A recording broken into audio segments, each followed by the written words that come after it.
नमस्कार, आयुष्मान भव। मैं डॉक्टर अलका राय, आपकी अपनी डॉक्टर।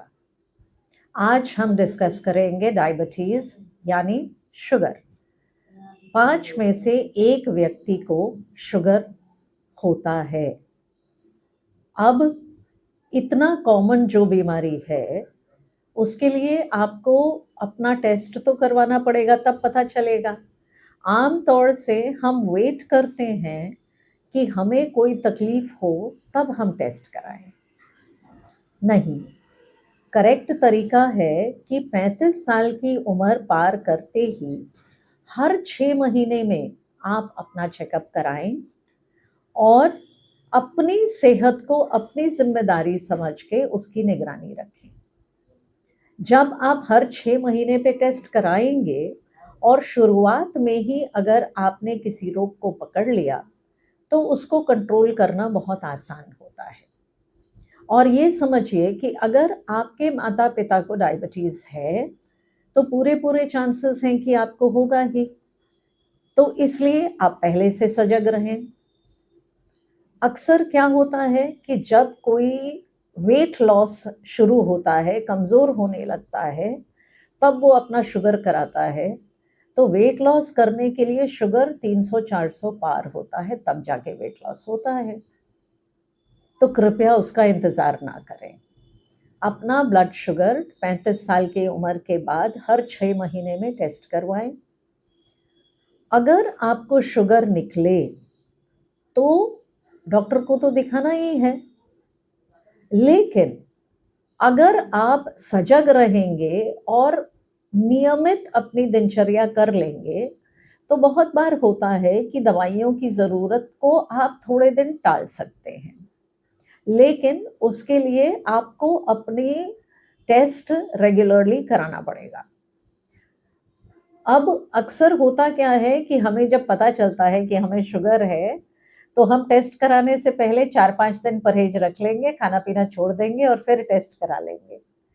आप डॉक्टर को नहीं, अपने आप को बेवकूफ़ बना रहे हो और अपने आप को ब बेवकूफ़ बनाना बहुत खतरनाक सौदा होता है। तो आप इनफैक्ट जब बदपरहेज़ी करें, उसी टाइम शुगर करवाएँ, ताकि आपको पता हो कि वर्स्ट केस सिनेरियो क्या है, कितना ज़्यादा आपका शुगर चढ़ रहा है।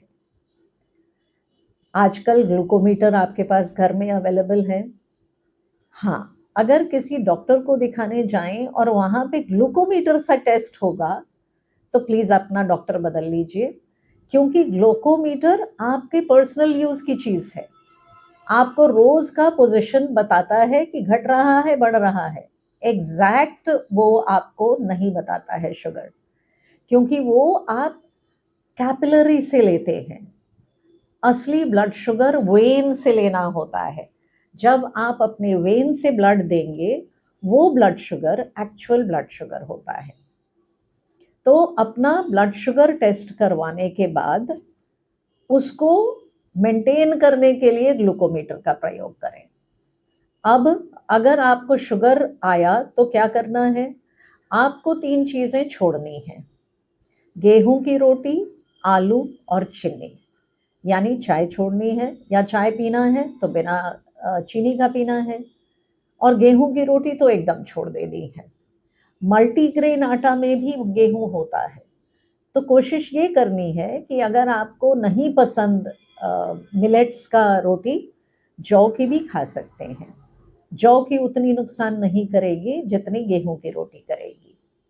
तो कभी भी कोई भी मैदा का चीज़ या आटे की चीज़ नहीं खानी है, यानी बिस्किट्स नहीं खाने हैं, केक नहीं खाना है, रोटी नहीं खानी है, आलू भी नहीं खाना है, और चीनी की कोई भी मिठाई नहीं खानी है, चाय में चीनी नहीं पीनी है।